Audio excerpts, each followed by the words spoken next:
যেখানে ৮-১০ জন ভাত খেয়ে বাঁচে, সেখানে জন্মের পর থেকে আজ পর্যন্ত ভাত না খেয়েই স্বাভাবিক জীবনযাপন করছে কিশোর বাঁধন। নাটোরের সিংড়া উপজেলার দুর্গম পল্লী চলনবিল অধ্যাসিত গ্রাম বেড়াবাড়ি। এই গ্রামের কৃষক বধূ মোল্লার পুত্র বাঁধন। তারপর থেকে ভাত মুখে দিলেই বমি করে, ভাত মুখে দিলেই বমি করে, কোনোদিনও খায়নি।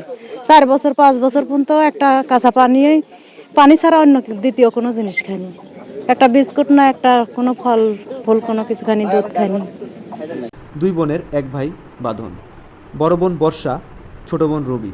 আর সবার মতো সুস্থ এবং স্বাভাবিকভাবেই তার জন্ম। জন্মের পর তার কোনো সমস্যা ছিল না। আমার ভাই ছোটবেলা থেকে ভাত খায় না। যখন 6 মাস বয়স তখন ভাত মুখে দেওয়ার অনুষ্ঠান করা হয়। তখন থেকেই মানে অসুস্থ হয়ে যায়, ভাত মুখে দিলেই অসুস্থ হয়ে যায়। অনেক ডাক্তার দেখানোর পরেও এটা ঠিক হয়নি। ডাক্তার বলে সুস্থ স্বাভাবিক বাচ্চা, কিন্তু মূলত ভাত খায় না, দিলে পরেই অসুস্থ হয়ে যায়, এই আর কি। সমস্যা শুরু হয় মুখে ভাত অনুষ্ঠানে।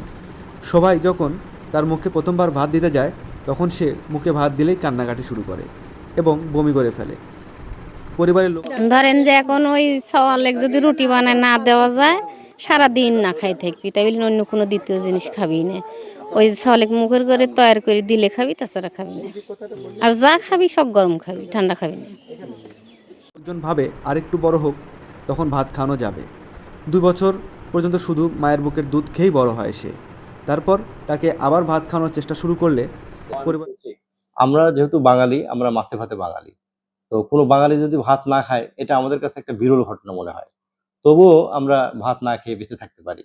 আর বাঙালি হিসেবে যেহেতু মাছে ভাতে বাঙালি, কোনো মানুষ যদি ভাত না খেয়ে দীর্ঘদিন অন্য কিছু খায়, এটা কিন্তু বাঙালি জাতির জন্য একটা বিরল ঘটনা।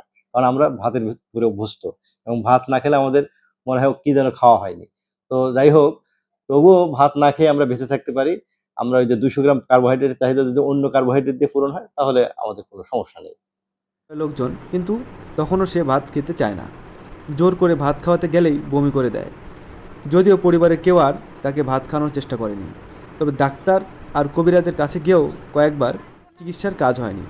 বাঁধনের মা বলেন, আমরা ভাত খাই তখন সে মুড়ি কিংবা সবজি খেয়ে থাকে, আমাদের সাথে ভাত খেতে বসে না। সকালে মুড়ি, দুপুরে অনেক চেষ্টা করছি, মানে ডাক্তারদের দেখাচ্ছি, কোনো ভাত পানি খায়নি, বুঝতে পারছেন। মুখের যদিও দেওয়া গেছে, মুখ ওগলায় ফেলাই দিছে। তারপরে ভালো ভালো ডাক্তার দিয়ে দেখাচ্ছি, তো কথা যে হলো এক জোর পেয়ে কিছু খায়েন না, বড় হলে ঠিক হয়ে যাবে। সবজি দিয়ে রুটি, মুড়ি না থাকলে না খেয়ে থাকতে হয়।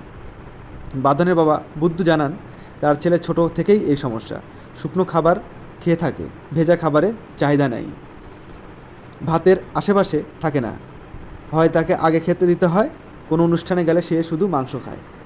উপজেলা স্বাস্থ্য কর্মকর্তা মুজাহিদুল ইসলাম খোকন বলেন, আমরা ভাতে অভ্যস্ত হলেও মূল প্রয়োজন কার্বন ডাইঅক্সাইড।